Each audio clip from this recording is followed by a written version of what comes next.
अस्सलाम वालेकुम नाजरीन। काजी फ़ाइज़ ईसा इज़ नो मोर, क्योंकि आइनी अदालत का जो मुसवदा है वो मुकम्मल तौर पे ठप हो गया है और अब इत्तेफाक राय हुआ है कि आइनी बेंच बनेगा।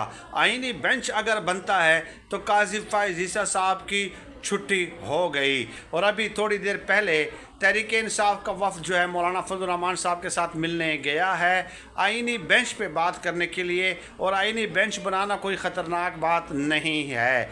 दूसरी तरफ काजी फ़ाइज़ ईसा साहब के ख़िलाफ़ सुप्रीम जुडिशल कौंसिल में एक दरख्वास्त दायर हुई है उनके मिसकंडक्ट के हवाले से।